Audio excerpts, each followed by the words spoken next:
ọ̀rọ̀ àǹtí Tóyìn àti bọ̀dá Kọ́lá kọ́kọ́rọ́ alátẹ kọ́kọ́rọ́ alátẹ tòun tàtẹ́ ni ọ̀rọ̀ àǹtí Tóyìn àti bọ̀dá Kọ́lá. Àǹtí Tóyìn tó bí ọmọ mẹ́rin tán ní mẹ́rẹ̀ẹ̀rin bọ̀dá Kọ́lá ló ní ọ̀rọ̀ wọn ni mo fẹ́ sọ. Please don't expect me to say what you love to hear. This is my own opinion. Bí wọ́n ṣe ń wò èmi lè má wò bẹ́ẹ̀ o. Never expect me to say what you love to hear. Ṣé wọ́n gangan ò kí ń ṣe bọ̀dá Kọ́lá? Ṣé wọ́n gangan ò kí ń ṣe àǹtí Tóyìn? Mo fẹ́ béèrè lọ́wọ́ yín. Bọ̀dá Kọ́lá àǹtí Tóyìn bímọ mẹ́rin fún. Wọ́n lé bọ̀dá Kọ́lá kọ́ ló ní mẹ́rẹ̀ẹ̀rin according to DNA test. Ayé tá ń lò lọ yìí. We have 70% of bọ̀dá Kọ́lá nílé ayé. We have 70% of àǹtí Tóyìn nílé ayé tá ń lò lọ yìí. Mo fẹ́ béèrè lọ́wọ́ ẹ̀. Ṣé àǹtí Tóyìn ṣó máa jẹ ìyà? Bó ṣe bí ọmọ mẹ́rin fún bọ̀dá Kọ́lá tán ní kankan ò jẹ́ ti bọ̀dá Kọ́lá. Mo fẹ́ béèrè lọ́wọ́ ẹ̀ ṣó máa jẹ ìyà? Ọlọ́run máa fìyà jẹ àbí? Bẹ́ẹ̀ ni.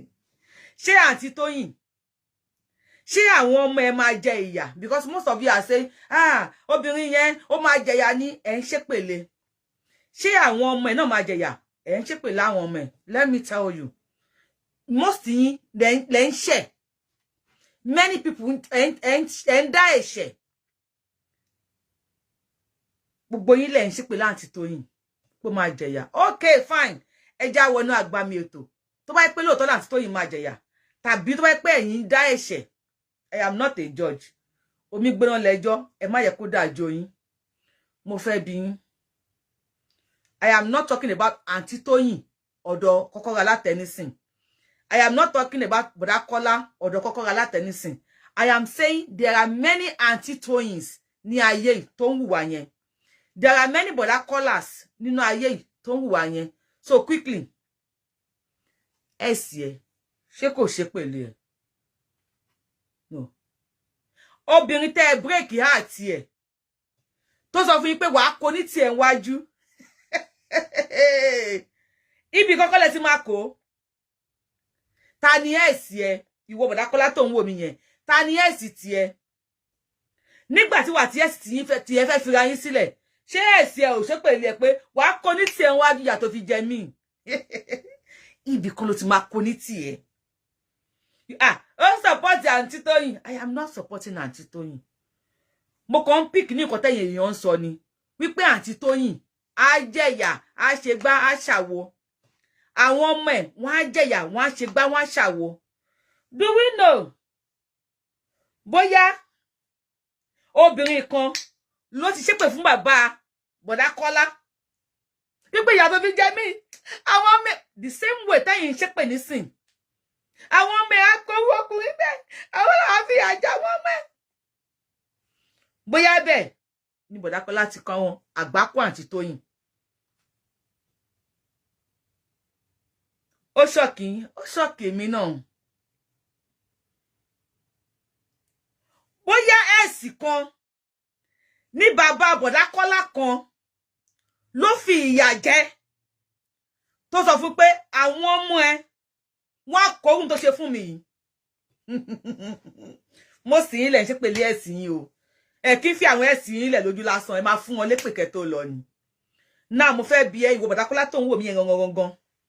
Ìwọ bọ̀dá Kọ́lá tó ń wò mí yẹn gangan.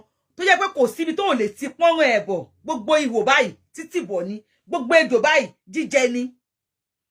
Ìwọ nìkan ló ń play game, play ball. Láàárín ọ̀rẹ́ mẹ́rin, ọ̀rẹ́ márùn-ún. Nígbà tí ó wà ní fine boy tí epo sì wà lójú ẹ. Kò sí èèyàn tó lè play game pẹ̀lú ẹ̀. Ọ̀rẹ́ márùn-ún ní sákù kan wàá dó gbogbo wọn yíká. Nígbà tó bá wá rìtáyà tó ló fẹ́ settle down. Ṣé èpè Agnes tó ṣẹ́ oyún fún tó ní wàá kó ní tiẹ̀ wájú? Ṣé pé Agnes ò ní jà ẹ̀ nígbà tó bá settle down? Mo ń béèrè lọ́wọ́ ẹni. Bílíkì tó bá sùn tó tún bá ọ̀rẹ́ ẹ̀ tímọ́tímọ́ sùn. Ṣé èpè tí wọ́n ṣẹ́ fún ẹ nígbà tó bá settle down ṣé kò ní jà ẹ́ èmi ń béèrè ní o gbogbo àǹtí Afusa àǹtí Kadija àǹtí Deborah tí wọ́n sọ fún ẹ pé wàá kó ní tiẹ̀ wájú ṣé gbà tó bá fẹ́ settle down ṣé ò ní pàdé wá àǹtí Tóyìn nínú ayé it's just a question o it's just a question o ṣé mo pé èmi ọmọ kékeré lèmi bó ní kálukú dẹ̀ ṣe máa ń rí ọ̀rọ̀ ọ̀tọ̀ọ̀tọ̀ ni I am not talking about Boda Kola àti Kọ́kọ́rọ́ Alátẹ. I am talking about all the general Boda Kolas tó wà ní àgbáyé lórí ìkànnì lọ́wọ́lọ́wọ́ yìí. Ìwọ Boda Kola tó ń wò mí ṣó sure wípé nígbà tó ń ṣe nísìn ṣé obìnrin kọ́kọ́ ò tí sọ fún ẹ wípé in tó ṣe fún mi yìí àwọn ọmọ á jẹ̀yà yẹn. The same way we are all saying, Aunty Toyin, èèyàn passion la jẹ́ fúnra wa. Béèrè lọ́wọ́ ara ẹ Boda Kola tó ń wò mí. Ìwọ Boda Kola tó ń wò mí yẹ béèrè lọ́wọ́ ara ẹ. Ṣé ẹ̀sì ẹ lè pàdé ẹ kó kí ẹ? Ṣé ẹ̀sì ẹ lè pàdé ẹ níbi tó o ti já sínú kànga kó try láti yọ ẹ? Ṣé ìwọ àti ẹ̀sì ẹ lè pàdé níbi iṣẹ́ kó dẹ̀ gbàdúrà kan gbà ẹ́ síṣẹ́ yẹn? Báwo ló ṣe fi ẹ̀sì ẹ sílẹ̀? Yes, ẹlòmíì ń jẹ̀yà àìmọ̀dí. Bàbá ló jèso àjàrà ọmọlẹ́yìn kan. Bàbá mi ti fi pọ́n ẹ̀ ṣe oríṣiríṣi lágbàáyé. Last. Àwọn ọmọ náà máa jẹ̀yẹ. Àìmọye bàbá olówó, bàbá aláyé tó ti fi tipátipá bá ọmọ ọ̀dọ̀ wọn sùn. Inú ti ń bí ẹ, má expect me to say what you love to hear. Don't tell me in the comment section you disappointed me. I never appointed you before. Ọ̀rọ̀ tí mo sọ ńjọ́ tínú tí ẹ ń dùn, ó ń bí àwọn kan nínú. Tí n bá sọ eléyìí tó bá ń bí wọ nínú, ìwọ náà fi ṣoṣùn kó fi para. How do you leave your ex? Where will let it depart? Àìmọye bàbá aláyé tó ti dú ọmọ ọ̀dọ̀ ẹ̀. Á fún lóyún, á rèpù ẹ̀. Bàbá mi lára àwọn olówó yẹn àti ìyá mi wá dẹ̀ kòlábò wọn aṣẹ́yún fọ́mọ ọ̀dọ̀ yẹn. Àìmọye ọmọ ọ̀dọ̀ ló ti lọ sọ́run àjàǹtẹ̀ pẹ̀lú oyún tí wọ́n ṣẹ́ fún. Nígbà tí ẹ̀mí fẹ́ bọ́ lẹ́nu ọmọ ọ̀dọ̀ yẹn, irú èpè wo lẹmọ̀ tó ṣẹ́ kalẹ̀ fún yín? Ṣé kò sọ pé àwọn ọmọ tí yín náà jẹ ìyà yẹn? Ṣé kò bẹ́ èpè kalẹ̀ pé àwọn ọmọ tí yín náà rí nínú rídùnnú nínú ìgbéyàwó wọn? Náà mo ń bèrè ni. Àìmọye ọmọ ọ̀dọ̀ tí ọkọ ń bá sùn tíyàwó dẹ̀ mọ̀. Kò sí tuntun lábẹ́ ọ̀run o. Ẹ má jẹ́ kẹ́nìbọ̀dì tàn yín. Ọmọ ọ̀dọ̀ mi ọkọ á máa bá sùn, ìyàwó ilé á mọ̀. Mo fẹ́ béèrè lọ́wọ́ ìwọ Boda Kola tó ń wò mí. Ìwọ Boda Kola tó ń wò mí. You think gbogbo nǹkan tí bá ti dá lóbìnrin máa ń support? I am not supporting Aunty Toyin. Ṣùgbọ́n ẹ̀sì tiẹ̀ ó ti sọ fún ẹ pé wàá kó ní tiẹ̀ wájú. If you can Olúwa pẹ̀lú wọn, you can unfollow me, please. Please, don't come and distract me here. You can unfollow me. Ẹ̀sì tiẹ̀ tó fẹ́ pé wàá kó ní tiẹ̀ wájú. Ṣòro bóyá ò ní kò ní. Wàá kó rú Aunty Toyin. Kò sí bóyá fẹ́ ṣe. O lè bá èèyàn kan nínú jẹ́ kí wọ́n rí dùnnú. Kò possible. The same way we are all telling Aunty Toyin, olórí búlà Aunty Toyin, kìnìkan. Ṣé Aunty Toyin máa jẹ ìyà? Ó máa jẹ ìyà tó bá ṣe wípé Boda Kola kò tí gba èpè lẹ́nu ẹ̀sì tiẹ̀. The same way tẹ́ pariwo ìlú le Ọlọ́run á mú gbogbo àwọn olórí wa, àwọn governor tó ń fìyà jẹ wá, àwọn senator, àwọn ọmọ wọn náà máa jẹyà ní. The same way tí Ọlọ́run bá gbé èpè tẹ́ ń ṣe yẹn tó bá padà fi àmì sí táwọn ọmọ wọn bá ń jẹyà. ẹ̀yin yìí náà lè máa sọ pé Ọlọ́run ọmọ yìí o, ẹ̀yin náà lè máa dá Ọlọ́run lẹ́bi. That is why many people will pray Ọlọ́run ò ní fàṣẹ sí. Àwọn olórí wa wọ́n fìyà jẹ wá, wọ́n ń dà wá láàmú, Ọlọ́run máa fìyà jà wọ́n mọ́ wọn. Ìgbà tó lọ́ọ́ máa fìyà jà wọ́n mọ́ wọn, ẹ̀yin lẹ tún máa káàánú wọn. Torí ajá máa máa là ní. Tell us, báwo ni wà ti ẹ̀hùn kí lórúkọ ẹ̀ sì ẹ̀ ṣe depart. Àǹtí Tóyìn tó bí ọmọ 4 tó ní bọ̀dá Kọ́lá ò ní nǹkan kan níbẹ̀. Tí ẹ̀sì bọ̀dá Kọ́lá ò bá ṣépè fún bọ̀dá Kọ́lá, àǹtí Tóyìn náà ò lè survive ẹ̀. Ó máa jẹ ìyà yẹn, á fi rìsáàfù ìyà yẹn kalẹ̀ fún àwọn ọmọ tiẹ̀ náà. Nígbà táwọn ọmọ tiẹ̀ náà bá wá pàdé èèyàn bíi ti ya wọn nínú ayé, this life is just a turning point. Ayé yìí ó máa rotate ni. Nígbà tí àwọn ọmọ àǹtí Tóyìn tí wọ́n bá pàdé èèyàn bíi ti ya wọn nínú ayé, ẹ̀yin yìí tàbí àwọn ọmọ tiyín ní generation mi lè máa sọ wípé yéè kí ló dé tọkùnrin ṣe báyìí fún ọmọbìnrin yìí. Àìmọye obìnrin mi. Because you will still blame God, o. And if you don't blame God, your children will still blame God. Àròjinlẹ̀ láyé gbà. If you are just coming in, watch it from the starting. Because I said we are 70% Boda Kola nílé ayé tá wà yìí. We are 70% Aunty Toyin nílé ayé tá wà yìí.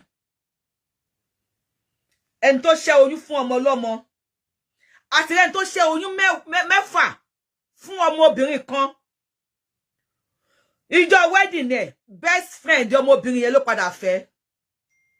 Ó ti ṣẹ́ oyún 6 fún, ó ti mọ̀ wípé ìyẹn ò lè bímọ mọ́. And the worst part of it ni pé best friend díẹ̀ ló padà fẹ́.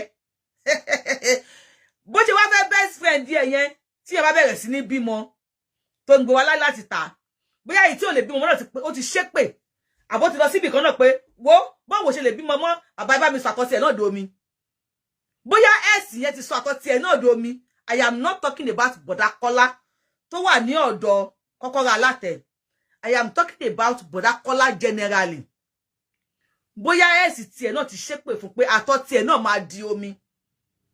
And Aunty Toyin tó ń bá pàdé nínú ayé, Aunty Toyin yẹn wá máa wò pé tówó wà tí mọ́tò wà èmi olórí ibú wá máa ṣe kíní ni òun á máa lọ gbé oyún wá láti ta. Àbí ẹni tí wọ́n ṣe oyún 6 fún tí wọ́n wá lọ fún ẹ̀sì ẹ̀ ní ríǹgì ṣé máa ṣàdúrà. Gbogbo wa wà láyé pàṣán la jẹ́ fúnra wa. Pàṣán, this life is just a turning point. Pàṣán la jẹ́ fúnra wa. Obìnrin mi bó ṣe ń gbé bàbá aláyé bẹ́ẹ̀ ló ń gbé politician, bẹ́ẹ̀ ló ń gbélé, ló ń gbowó lọ́wọ́ tọ̀hún, ló ń gbowó lọ́wọ́ tòsì. Bó ṣe ń ṣe nìyẹn tó dẹ̀ ń flenjọ. Tó ń gba kódà ìyàwó ilé mi Aristo tiẹ̀ ó ju ti ẹni tó wà lótẹ́ẹ̀lì lọ. Ọlọ́mọge mi kó tó wọlé. Kọ́lọ́mọge mi tó wọlé rárá, ó ti ṣe tẹ́ńkíá níta. A wá márì tán. Ó ti promise bọ̀dá Joshua pé bọ̀dá Joshua èmi àtẹlájọ́ máa fẹ́ra wa, wọ́n jọ bẹ̀rẹ̀ ni. Bọ̀dá Joshua ṣiṣẹ́ mẹkáníìkì, ó ṣiṣẹ́ kápẹ́ńtà, owó yẹn ló fi ń bọ́ àǹtí Deborah tó fi ń lọ school, tó fi ń ṣe gbogbo ẹ̀, ọjọ́ pátá, ọjọ́ kọ́mú, ọjọ́ bèrè kọ́yàn, ọjọ́ pé orí ìyẹ́ ò pé, ọjọ́ pé òun ń dùn yẹ́ ẹ̀. Bọ̀dá yìí ló ń fún lówó. Àìmọye ọmọ tí wọ́n rán lọ sí yunifásítì tẹ́ ń wò níta tí wọ́n ranjúmọ́ ń sìn. My wife is a graduate. My wife is a graduate. Ẹni tí wọ́n ń fẹ́ yẹn ṣó sọ fún ẹ pé bọ̀dá mẹkáníìkì kan lòun ó lù lórí tóun fi di graduate. Ṣó sọ fún ẹ pé owó school mu bọ̀dá kápẹ́ńtà ló ń san. Last irú yẹn a wá sí pé òun fẹ́ settle down o. A wá settle down pẹ̀lú báńkà. Gbogbo wa la ní ẹ̀sì o. Gbogbo wa la ní ẹ̀sì o. Báwo ló kí ni ìwọ ṣe treat ẹ̀sì ẹ? Àwa settle down pẹ̀lú banker. Ẹ máa wá fẹ́ yín. Happy marriage life. Bọ̀dá mechanic tó sanwó school. Bọ̀dá carpenter tó sanwó lecture. Bọ̀dá bricklayer tó sanwó kílẹ̀ lò ní school ní university. Àwọn káwọ́ sókè báyìí. Wọ́n gbé sùmọ́nù dání. Wọ́n máa wò ẹ́ na lie. Bí wọn ò ṣépè, ìṣẹ̀dá wọn máa ṣépè fún ẹ.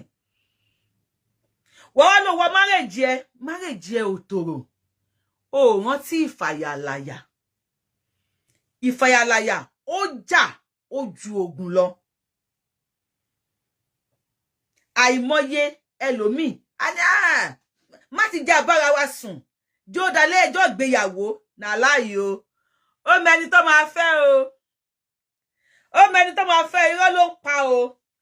Má ti jà súnmọ́ra wa on our wedding night. Àti rí obìnrin tó gba owó lọ́wọ́ ọkùnrin kan. Wọ́n jọ ń fẹ́ra wọn ni, ìyẹn ní owó. Ó sọ fún wípé òun fẹ́ bá ìyàwó nílé ẹ̀. Wípé ètò òun wá ní kò ń fẹ́ ń sìn, nígbà tí òun fẹ́ ìyàwó ilé ẹ̀ nìkan. Ọkùnrin yẹn by fire by force ó lé ìyàwó ilé ẹ̀ jáde. Torí pé ó fẹ́ gbé Cinderella wọlé, ẹlẹ́sẹ̀ Pọlírọ́sì, ẹlẹ́sẹ̀ Maradona, nítorí pé ó fẹ́ handout, God bless you. But that also handout wà ńbẹ̀ o mọ̀ pé ò ní fẹ́ o ń gbowó handout. Nígbà tẹ́ bá wá wọlé, ọkọ tó fẹ́ padà fẹ́, ó ti mọ̀ pé lórí ibu nìyẹn. Ẹnìkan ló sanwó handout ẹ, ẹnìkan ló sanwó ọdúdí ẹ, ẹnìkan ló sanwó school ẹ. Tó bá wá kí ẹ mọ́ tó bẹ̀rẹ̀ sí nínú ẹ nínú ọ̀bàrà. Tó nà ẹ bí kò kú bí kò yè. Ìwọ náà mọ tó ṣe sí kọ́nà. Last. Kí ló máa sọ? Ọlọ́run ó mú ẹ. Ọlọ́run ò ní mú ẹ nìkankan. Gbogbo ẹni tó fìyà jẹyàn kọ́ ló máa jẹyà o. If that should be the case, ẹja ti bí ọ̀rọ̀ Ọlọ́run wò ó. Ẹ̀yin tẹ́ kéwú, ẹ̀yin tẹ́ lọ ṣọ́ọ̀ṣì, ẹ̀yin tẹ́ dẹ̀ mọ̀ nípa ìṣẹ̀ṣe. Ẹja ti bí ọ̀rọ̀ Ọlọ́run wò. Wọ́n ní tí èèyàn kan bá pa èèyàn kan, wọ́n ní Ọlọ́run mọ̀ ń pa ẹni. Wọ́n léwé kan ò ní bọ́ lára igi láìsí àṣẹ Ọlọ́run ọba níbẹ̀. Kò sí ohun tó ṣẹlẹ̀ láyé. Destiny ni can never be changed. Ẹni tó pa lágbájá àti kọ́kọ́ máa pa ni. Now let me ask you.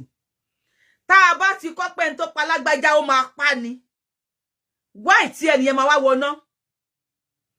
It's just a question, no. Ẹ má bínú. Ẹ̀yin tẹ́ ẹ mọ̀ jù mí lọ lórí ìkànnì. This is just a question. Ẹni tó pa lágbájá àti kọ́kọ́ máa pa ni. Why tó máa wá tó máa wọná? Ẹni tó pààyàn máa wọná. Kò confuse. Ó ṣọ́ọ̀kì náà. Ó ṣọ́ọ̀kì mi. Bóyá ń ṣọ́ọ̀kì ẹ̀yin ló ṣe ṣọ́ọ̀kì èmi náà. The same way. Tẹ́ ẹ ti fọwọ́ lé àwọn kan lẹ́jìká. Ọlọ́run ò pé ìyàwó ẹ ni. Ọlọ́run ò pé ìyàwó ẹ ni. Tọ́lọ́run bá pé ìyàwó ẹ, á fẹ́. Á bímọ fún ẹ. Ọlọ́run ò pé lọ́kọ ẹ ni. Tọ́lọ́run bá pé lọ́kọ ẹ because this is a statement. Tí àwọn èèyàn sọ fún ẹni tí mò ń sọ̀rọ̀ nípa èyí. Ó bá ìyàwó ilé ẹ̀ sọ̀rọ̀, ó bá jà, ó bá ṣe gbá, ó bá ṣàwo. Amẹ́ríkà sì ní ìnígbà yẹn. Ọmọbìnrin tí mò ń sọ yìí, yunifásítì. Mo fọwọ́ bo yunifásítì yẹn lórí kíní. Mo fọwọ́ bo yunifásítì yẹn láṣìírí. We talk later. Olúwa pẹ̀lú mi mo rí comment we chat later. Ẹni yẹn, lady yìí wá sọ fún ẹni yẹn wípé boyfriend mi nígbà tí ìyàwó ilé ẹ̀ kọ̀ tó lóhùn ò ní kó jáde kí n lè bá wọlé. Mo rí ẹni tó fẹ́ ṣe visa America fún mi. Wọ́n ní àwọn àgbà 700,000. Nígbà yẹn. Wọ́n ní àwọn àgbà 700,000 nígbà yẹn jẹ́ kí àwa méjèèjì jọ ṣe. Máyì torí pé ó ti rán ọmọ ní yunifásítì. Kò dẹ̀ fẹ́ kówó wọgbó. Ó fẹ́ sá lọ fún ìyàwó ilé ẹ̀. Ó kó 1.4 million naira kalẹ̀ fún ìyàwó alárédè, ìyàwó yunifásítì. Ó lọ fẹ́ wá ṣe masters òun. Òun ò dẹ̀ fẹ́ fi Máyì kalẹ̀. Òun fẹ́ káwọn jọ lọ ni. Ó gbowó èèyàn méjì lọ́wọ́ ẹ̀. Last, he don't cast. Now everybody go shop breakfast. ṣáyó last girl yẹn àti boyfriend ẹ̀ ní university tó ń lọ ni wọ́n jọ gba visa tó dẹ̀ jọ dèrò lóyìnbó. Now tell me, ṣé mo pé gẹ́ ìgbowó lọ́wọ́ ẹnìkan ni tó fi sponsor bọ̀bọ̀ boyfriend lọ sí school, lọ sí university, lọ sí America, tó bá wá dọ̀hùn tí bọ̀bọ̀ yẹn bá wá fìyà jẹ, tó bá kọ́lẹ̀ tàbí tó bá ń gbé girlfriend níta, tí bóyá tilẹ̀ ti ṣépè, bóyá ètò gbowó lọ́wọ́ ẹ̀ ti ṣépè fún pé èmi ló ṣe báyìí fún, ó kú bó ṣe máa bímọ, àbí Ọlọ́run á fìyà jẹ, bóyá wá rí ìdádúró rẹpẹ kínkín kan, ọkọ ti bí wá lọ ń fẹ́ yàwó mi, àbó ó pàtì sílé, ó bá obìnrin mi lọ, ta ló máa jẹyà? It's just a question. Ilé tá bá fi tọ́mọ, eri ló máa wó. You know what? Our boyfriend yẹn university yẹn, ó mọ̀ wípé ọ̀dọ̀ bàbá aláyé kan ló ti gba owó táwọn fi jọ lọ sí school. Táwọn jọ gba owó, àwọn dúpọ̀ ẹnìkan ni, táwọn fi ṣe visa America. That boyfriend will never trust her. Ní ìṣẹ́jú kan báyìí.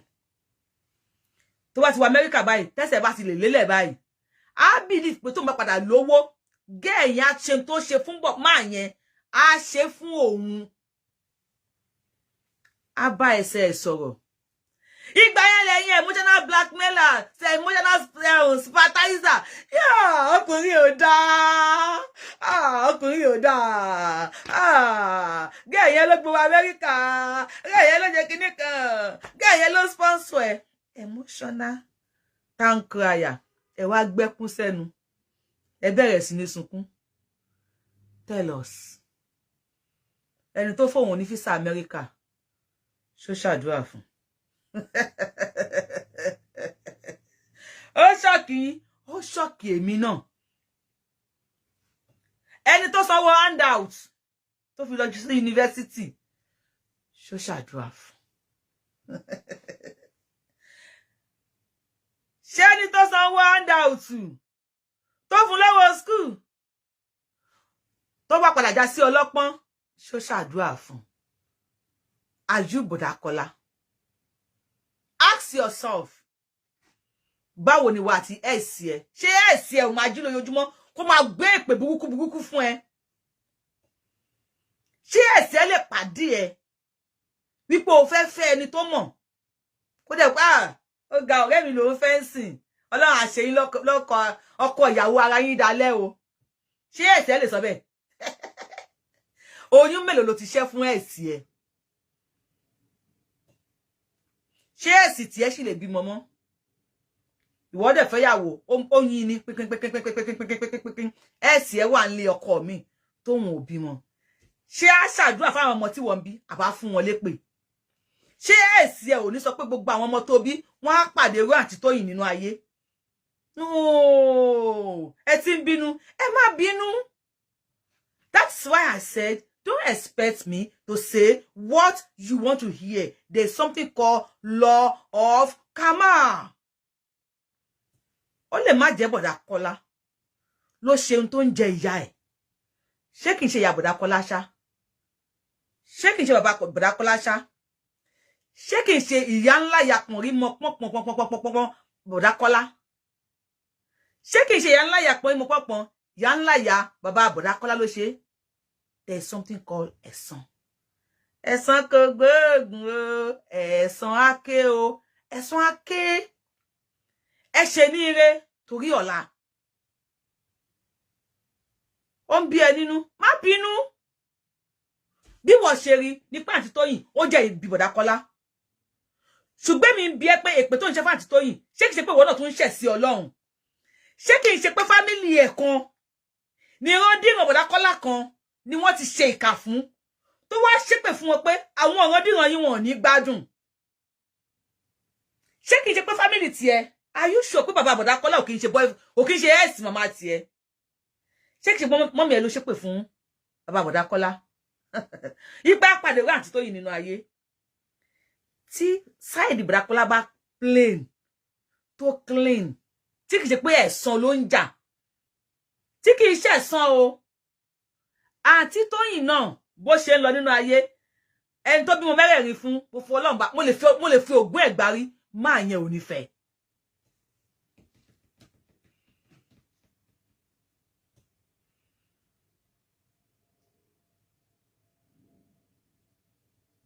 àbí máa máa fẹ́ tẹ́ bá lè fọwọ́ ẹ̀ sọ̀yà fún mi wípé ẹni tí àǹtí Tóyìn tó lóun ló ní ọmọ mẹ́rẹ̀ẹ̀rin tó dẹ̀ wá ń lè Bọ̀dá Kọ́lá tó máa fẹ́ àǹtí Tóyìn kò lè fẹ́ àǹtí Tóyìn láyé.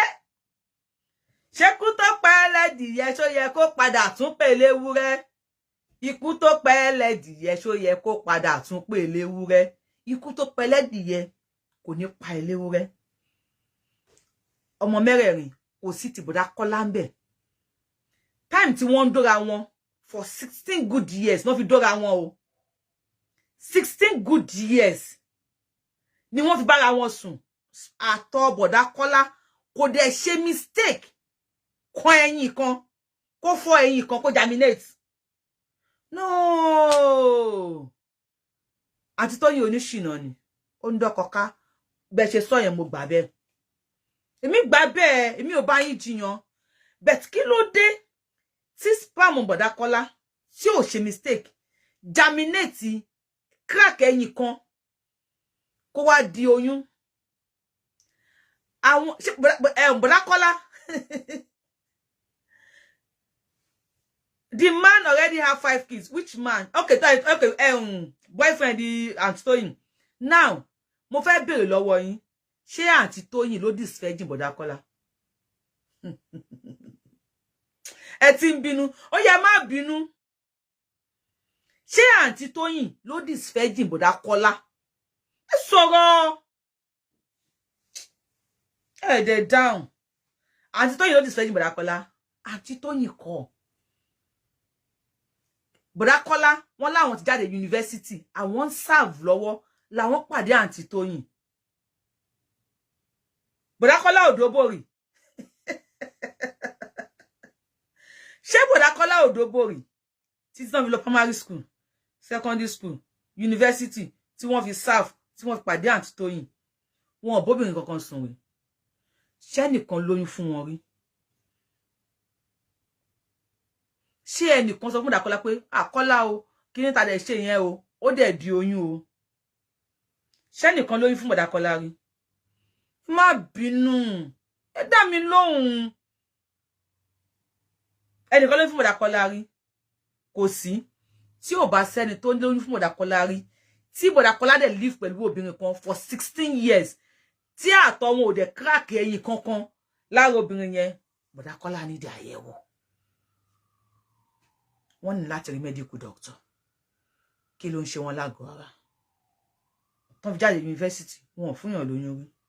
Oh fine, Bọ̀dá Kọ́lá is okay. Kò sí nǹkan tó ṣe Bọ̀dá Kọ́lá, obìnrin yẹn manipulate ẹ ní ìgbà tó yẹ ovulation period ẹ. Kò gbà pé Bọ̀dá Kọ́lá bá òun sùn. Ọkùnrin mi ló ń bá sùn nígbà yẹn. Àwọn tí Bọ̀dá Kọ́lá ń dó kan tó fà Aunty Toyin nǹkan. Tí wọ́n bá fúnyàn lóyún rí, nǹkan ń ṣe wọ́n. Tó bá wá fúnyàn lóyún rí, ọmọ yẹn dà. Ṣé kìí pọ́ fúnyàn lóyún, wọ́n ní kó lọ ṣe.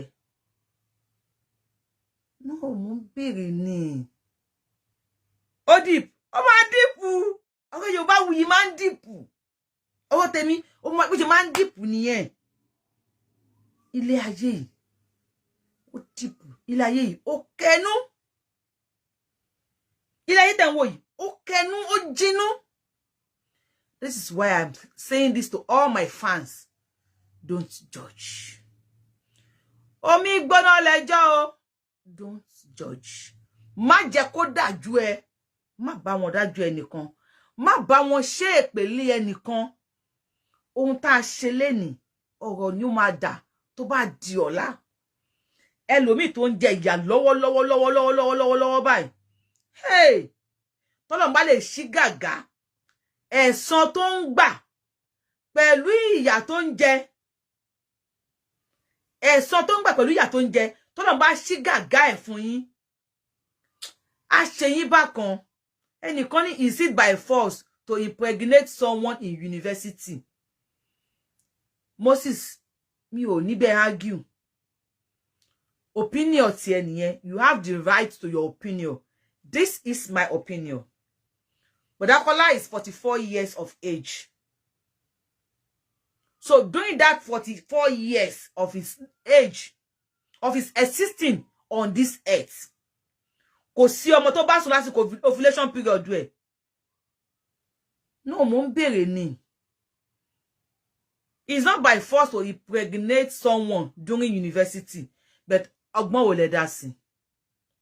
Dóbò ní university, yé tanra yín. Stop deceiving yourself. If I don't have points, please unfollow me. I don't care. I don't care. If I don't have points, unfollow me. Báwo ló ṣe ṣe pẹ̀lú ẹ̀sì ẹ? Ṣé ẹ̀sì ẹ ò fún ẹ lépè kẹ́ ẹ tó túká?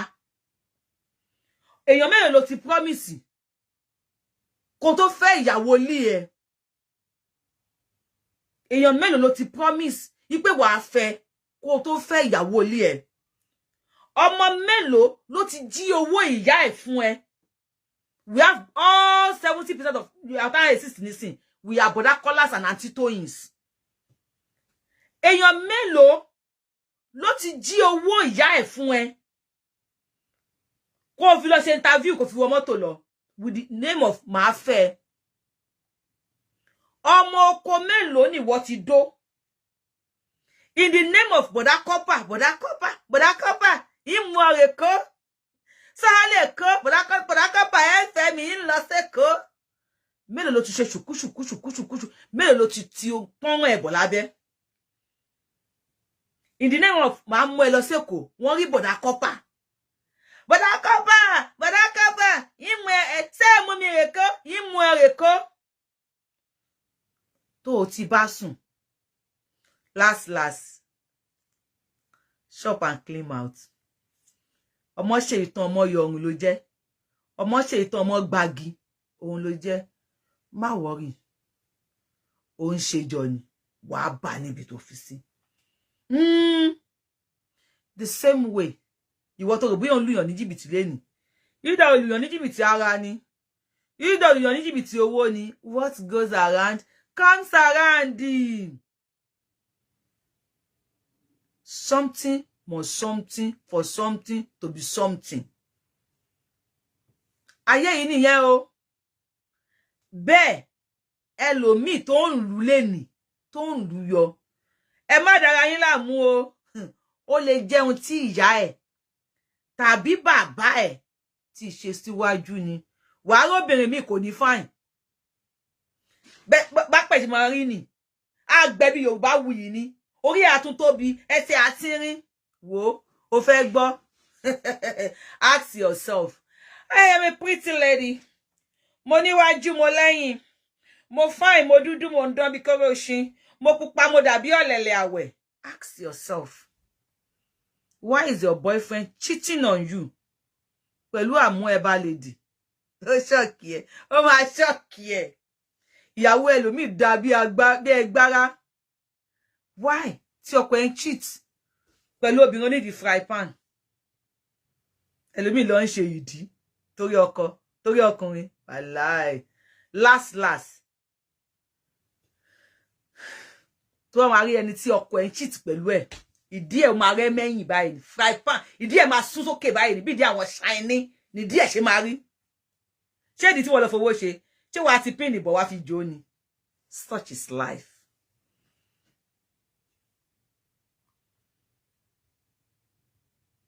Such is life. Báyé ìṣe wà nìyẹn. There is something called law of karma. Aunty Toyin, tó bá ṣe pé Boda Kola, wọn ò gba ìpè lẹ́nu ẹ̀sìn wọn. Ẹ bẹ̀rù yín níbodè. Ó lè onígbè. Àyàfi tó bá yẹ pé Ọlọ́run ọba mọ̀ọ́mọ̀ fi ẹ́ ṣe pàṣán fún Boda Kola. Ó nìkan ló kù. Ṣùgbọ́n I know very quite alright pé gbogbo ìgbà tí Ọlọ́run bá dé fún Aunty Toyin, ó lè má jẹ́ ọdún mẹ́wàá lẹ́nu. ó lè má jẹ 20 ọdún lẹ́ni Ọlọ́run ò bímọ ó bí ẹ̀san èmi àti yín a máa wà ọgbọ́ tí àdánwò Ọlọ́run bá dé ẹni tí ò mọ̀ ẹ̀rí abẹ́ káànú ẹ rò bóyá orí Yorùbá tó sọ bẹ́ẹ̀ ẹ rò bóyá orí wọn ò pé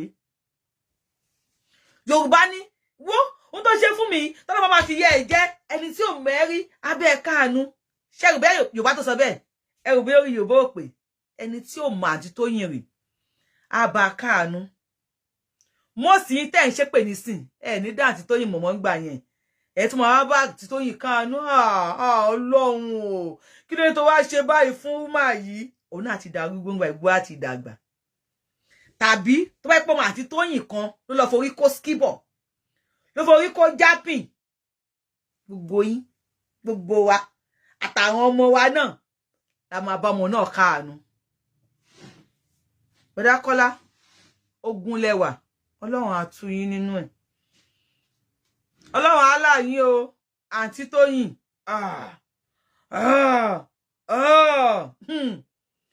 ẹ̀yin náà burú díẹ̀ o ẹ gbìyànjú ǹjẹ́ wọ́n sì ẹ̀ preach nǹkan pé kinní kan wà tó ń jẹ́ ẹ̀san létí yín rí ǹjẹ́ ẹ gbọ́ rí pé kinní kan wà tó máa ń pè ní pé ẹ̀san tí ò dẹ̀ gbóògùn kò sí bí èèyàn ṣe lè ṣe ogun òràn yí pé èèyàn máa gbẹ̀san ẹ̀ tàbí ṣé ẹ̀yin àti Bọ̀dá Kọ́lá lẹ́jọ́ múlẹ̀ because there are some things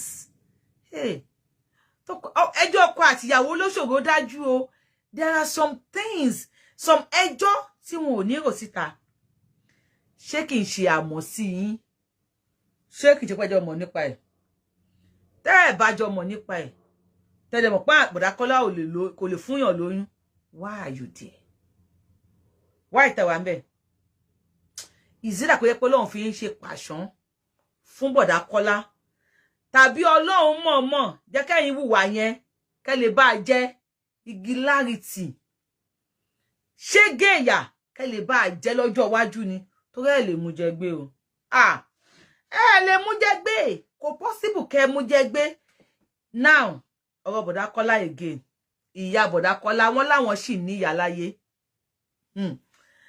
wọ́n láwọn sì ní ìyá láyé ọ̀rọ̀ Bọ̀dá Kọ́lá mo jókòó mò ń jókòó wọ́n ní gbogbo àwọn ọmọ tí ìyá àwọn bí wọ́n wà ní UK ìyá wọn wà ní UK dẹ́pọ̀ bàbá wọn náà wà ní UK ọbọ̀yá bàbá wọn dẹ̀ ti late gbogbo ọmọ tí ìyá Kọ́lá bí pátápátá wọ́n wà ní UK how come tó yẹ kí Bọ̀dá Kọ́lá nìkan tó máa pàdé Àǹtí Tóyìn nínú ayé tá Àǹtí Tóyìn dẹ̀ wà ní Nàìjíríà how come tó yẹ kí Bọ̀dá Kọ́lá yẹn nìkan ló wá remain ní Nàìjíríà kó lè bá pàdé Àǹtí Tóyìn ni o ó ṣọ́ọ̀kì mi náà Àǹtí Tóyìn is in Nigeria how come tó yẹ pé Bọ̀dá Kọ́lá nìkan ló remain Nàìjíríà dó wọ́n ní wọ́n padà ṣe físà fáwọn wọ́n padà fẹ́ ṣe físà fáwọn àwọn ní físà yẹn wọ́n gbọ́dọ̀ ṣe pẹ̀lú ìyàwó àwọn ni làwọn ṣe lè lọ sí UK àwọn tó pé àfikán ṣe that was after tí ìyàwó wọn ti bí gbogbo ọmọ tán tí àwọn fámìlì wọn tí wọ́n ti ń bá ìyàwó jà ni wọ́n fẹ́ dúró Bọ̀dá Kọ́lá lọ sí UK how come tó jẹ́ wípé Bọ̀dá Kọ́lá ló kù no tó yẹ kó Bọ̀dá Kọ́lá ló remain ní Nàìjíríà I believe pé kí kinní kan lè bá ṣẹ ni my own opinion though I don't know what you think about it but I Yorubawuyi tí wọ́n fi wọ́n ti ṣe físà Bọ̀dá Kọ́lá láti kékeré ẹ̀ tó ti káwọn tó kù lọ tí wọ́n pè físà tí ẹnìkan ni wọ́n rí ṣe èmi believe pé kí kinní kan kó lè wá sí ìmúṣẹ ni bóyá kí ẹnìkan bóyá tí Bọ̀dá Kọ́lá kan tí wọ́n ti fi pọ́nrán kan bà nínú jẹ́ tí wọ́n ti fi pọ́nrán kan fún lóyún tí wọn ò gbà tàbí tí wọ́n ti ṣẹ́yún kan fún tí wọn ò gbà tàbí ìyá ńlá ìyá kan àbí bàbá ńlá bàbá kan tí wọ́n ti ṣe ìpè kalẹ̀ tí wọn ò gbà remember Bọ̀dá Kọ́lá is not an illiterate he is a mathematics teacher kéèyàn tó jẹ́ teacher mathematics ní secondary school not just secondary school bí i private school ní government school ọ̀mọ̀wé ni tẹ́ bá ń gbọ́ ẹ̀fíwé ni Bọ̀dá Kọ́lá. How come tó jẹ́ pé ohun tó máa rí àgbákò ní Nàìjíríà ni wọ́n remain sí Nàìjíríà? Ẹ wá rí pé kíkiní kan lè bá wá sí ìmúṣẹ kan ni. This is just a lesson for gbogbo ẹ̀yin olóko dógidógi. Ẹ̀yin tí ò sí ìwò tí ẹ lè ti oko yín bọ̀. Ẹ̀san ń bọ̀ o. Tí ẹ̀sìn bá fún yín lépè. Especially the younger ones nísìn. Tí ẹ̀sìn bá fún yín lépè. Ó lè jẹ́ wípé ìgbà tẹ́ máa settle lépè yẹn máa jà o. Ẹ̀yin obìnrin kò sẹ́ni tá lè gbowó lọ́wọ́ ẹ gbowó lọ́wọ́ Bọ̀dá Sùrájù ẹ fi ṣebẹ̀ fún Bọ̀dá Tájù ẹ ṣe ń gbà lọ́wọ́ Tájù lẹ fi ń ṣebẹ̀ fún Ràmọ́nì. Wo my dear nígbà tó bá fẹ́ settle tán èpè ẹ̀sì ẹ ò ní jẹ́ onísinmi o. Ó dùn ẹ má bínú ilé ọkọ ẹ tó wà nísìn tó ti ń dààmú tó ti ń fòrò ẹlòmíì tó ń dààmú tó ń fòrò kò kí ń ṣe páàsì o. But tó bá ń dààmú tó ń fòrò kí ni páàsì ẹ? Ọkùnrin mi tó bá mú ìyàwó ẹ báyìí alùpàmọ́kù ni ó lè lu ìyàwó kí títí ìyàwó ta alùyọ lẹ́yìn ni ó lè tú ìyàwó sí òní títì alùbá tí ẹ jẹ́ ni last tí ìyàwó bá kó kúrò nílé ẹ̀ á padà wá fẹ́ ìyàwó mi. Now I want to ask you a question. There was this man. Ó máa ń ná ìyàwó ẹ̀ dáadáa. Ó máa ń ná ìyàwó ẹ̀ dáadáa. Gidi gan ni. Ó ti fẹ́ ìyàwó kan tó jẹ́ pé ó nà náà nìyẹn fi lọ. Ó wá fẹ́ ìyàwó kejì náà. Nínà yìí ni. Ìyẹn bí kíní nínà ni. Ó bí kejì nínà ni. Ó bí kẹta alùpàmọ́kù ni. Ọjọ́ kan àwọn fámílì ìyàwó wa ni àwọn ò ní jẹ́ kó lù ẹ́ pa o. Wọ́n láwọn máa kó ẹrù ẹ̀ kúrò ńbẹ̀. Ìyàwó lòun ò ní lọ bí kankan. Ó lóun ti fẹ́ ọkọ níbì kan òun bí méjì síbẹ̀. Òun ò gbádùn lé ọkọ. Òun wá fẹ́ eléyìí òun bí mẹ́ta fún. Ó tún ní kóun fò kóun níṣó ọmọ kékeré ara òun. Jẹ́ kóun tún wá kúrò ńbẹ̀ kóun má fọkọ. Ṣé wọn ò ní fọkọ mọ́ ni? Ó wá sọ statement kan níjọ́ yẹn. Ó ní ò ní lù mí mọ́. Kí ni mo sọ fún yín? Ó sọ mo wà ń bẹ̀ ni mo fẹ́ tara mi gbọ́ ni. Ó lóun búra fún ẹ ó ní ò ní lù mí mọ́. Ìyá ọkọ yan fọ́nrán everybody mú àwọn ìyá ìyàwó kẹ́rù ìyàwó gbé kẹ́rù òun jù bẹ́ẹ̀ lọ òun ò ní kú òun bí o ṣùgbọ́n láàsì nínà òun ló ti nà òun yìí kò ní nà òun mọ́. At last wọ́n yí ní ọkọ wá sílẹ̀ o. Mo fi Ọlọ́run bá búra ó padà yí náà kó ẹ̀ wá sílẹ̀. Tójò bá ń rọ̀ ọkọ ló máa wá sújò lẹ́ńkùlé. Ó yẹ ìdájọ́ yẹn ta ló jẹ̀bi? Tó bá wà nulé tó bá lóhùn ráyè àti dáná kò ráyè àti dáná ní ọkọ ló máa bọ́ sí kitchen. Kò nọ́mọ́ láti gbà yẹn o. Kò nọ́mọ́ o kò rí nà mọ́. Ó sọ pé kò ní pé láàsì nínà òun ló nà òun lè ní torí òun ò lè máa kọ ọkọ ká. Òun bí méjì síbì kan ìyá ọkọ ò jẹ́ kó òun dúró ìyá ọkọ dẹrù òun síta ọlọ́mọ tálíkà lòun àwọn ọmọ òdìgbà kọ́ máa wọ́n fẹ́ ọmọ tálíkà. Òun wá fẹ́ tálíkà ẹgbẹ́ òun ó padà di olówó ó tún wá kí mọ́lẹ̀ bẹ̀rẹ̀ sí nínà òun ní kóun jáde òun ò mọ̀ ṣe mọ́. Mo wá fẹ́ béèrè lọ́wọ́ yín ẹ dá ẹjọ́ yẹn. Ṣé kí lẹ́dì yẹn kókó kò ń bẹ̀ kó lọ fẹ́ ọkọ kẹta tí ò mọ tí yẹn náà máa tún ṣe fún? Ṣé yẹn ni kó ṣe? Àbí bó ṣe yí ní ọkọ ẹ̀ sí low battery low currency nàbí low current mi ò gbóyìnbó pressure ti wà àbí bó ṣe yí ní ọkọ ẹ̀ sí low current ó bá yí láǹtà ẹ̀ wálẹ̀. Tó ní pé tó wà tọkọ bá jáde gan ọkọ máa gba báàgì lọ́wọ́ ẹ̀ ni. Tó bá ń fọṣọ ọkọ á máa pọn mi tàbí kò máa pọn mi kọ́kọ́ máa fọṣọ. Tífẹ́ wọn yẹn wá tight dáadáa. Tífẹ́ ayé yìí deep. Tífẹ́ yẹn wá kì. tí ọkọ ń jáwédú, ọkọ ń wẹ̀ fún ọmọ, tí fẹ́ wá táìtì tó sangana mangan, ta ló jẹ̀bi? Irú obìnrin bẹ́ẹ̀ tó padà àwọn ọmọkùnrin tó náà bí tó padà sọ ọmọ tiẹ̀ náà di bẹ́ẹ̀, ẹ̀yin àtèmi ẹ máa bá wọn káàánú. Ọkọ tó yí náà wálẹ̀, ẹja bira wa, ṣé kìí ṣe pé ìyá, ṣé kìí ṣe ti bàbá tó ráwà rí nínà tó máa ń nà ìyàwó ẹ̀ o.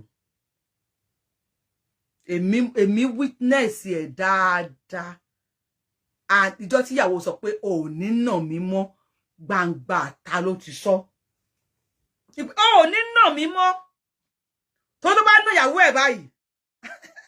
Ànàjá lẹ̀kẹ̀ ni o. Ànàjá ilẹ̀kẹ̀ ló máa ń nà ìyàwó ẹ̀. Ànà torí bàbá kọ́tà. Kò síbi tí ò ti lè nà ìyàwó tiẹ̀. Ṣùgbọ́n ìjọ kan ló sọ fún pé ò ní nà mí mọ́. Last nínà ó ló nà yìí. Eré lè mi eré la pé àwàdà la pé. Ó dẹ̀ wá egbò dákun fún kò ná mọ́. Ta ni kádà lẹ́bi? Ṣọ́lọ́run fi woman ṣe pàṣán fọ́kùnrin tó máa ń nàyàn yẹn ni. Because ó ti nà ìyàwó kan tí yẹn ti lọ o. Kó tó wá fẹ́ ilé kí yẹn ní. Ó bá problem is ó bá láǹtà ó bá yí iná láǹtẹ̀ ó bá yí lọlẹ̀ ni. Pàṣán àjà fúnra wa. Anybody tó bá meet láyé dandan kọ́ ni pé kẹ́ ń bára yín sùn kẹ́ tó jẹ́ ìsàrà yín. Ogún ọmọdé ò ṣeré fógún ọdún. Àwọn ọ̀rẹ́ tó bá ṣe ní kékeré ṣé wọ́n lè rí ẹ lọ́la? Kàn ní ọ̀rẹ́ mi ìgbà kan ní, ṣé wọ́n lè pè ní my old friend? Ẹlòmíì inú ilé tó gbé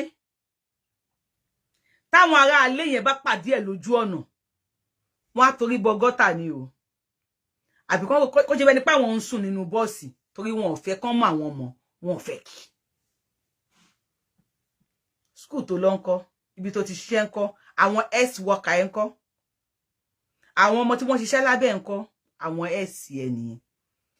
Tá bá ṣe rìn nínú ayé la máa ní ex, tá bá ṣe rìn nínú ayé la máa ní ex, tá bá ṣe rìn nínú ayé la máa ní ex. Àwọn tí wọ́n ti jẹ́ ex tí wọ́n ti bá ẹ pàdé nínú ayé ṣé wọ́n ṣe pèlè ẹ̀? Ṣé wọ́n gbàdá káwọn pàdé èèyàn bíi tiẹ̀ láyé? Ilé ayé ó dì ó jìngàn.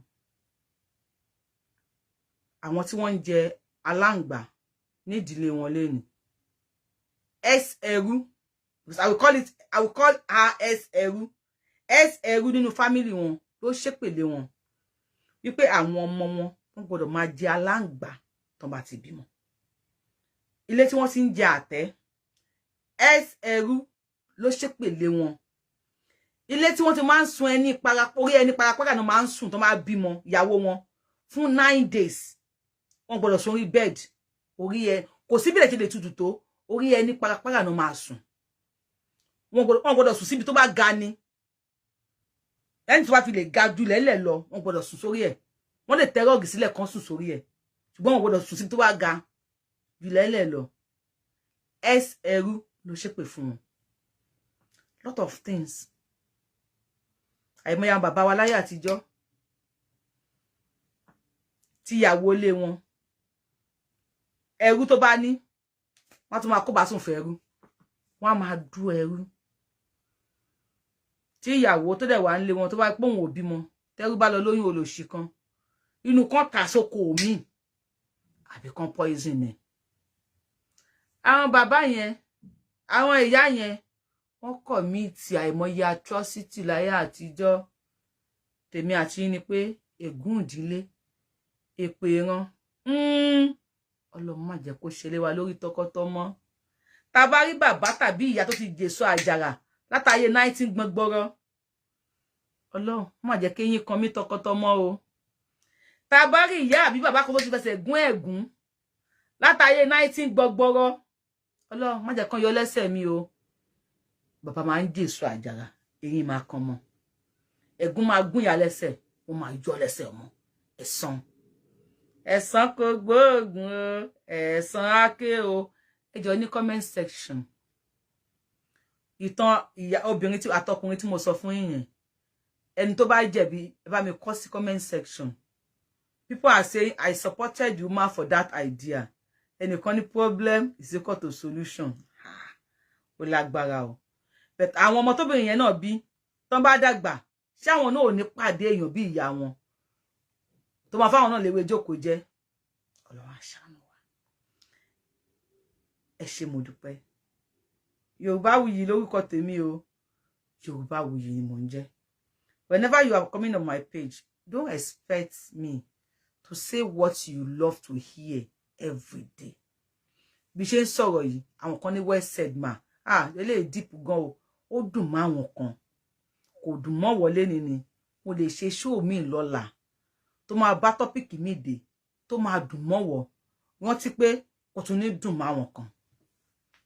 Ìwà àti ẹ̀sìn báwo lẹ ṣe túká. Ẹ ṣé mo nífẹ̀ẹ́ yín. Thank you so much. If you are seeing me for the first time, Yorùbáwùyí lórúkọ mi. Yorùbáwùyí lèmi ń jẹ́. Abẹni ọmọ ò ṣe pààrọ̀ bí yóò pààrọ̀ mi yóò déwájú ìjọba. Iye olóyè rẹpẹtẹ, I am the one and only Akálólò of Yorùbá land. Ẹ lè rẹ́ni tó ń kálólò bíi tèmi. Adá wọn tí ò pé méjì nílẹ̀ Yorùbá. As long as they beat, ẹ̀yin obìnrin yẹn ló máa dùn wọ́n, yẹn máa support ẹ̀. Ó wà lára yín. Thank you so much. I love you. See you on the next show. Bye bye. Bye. Thank you.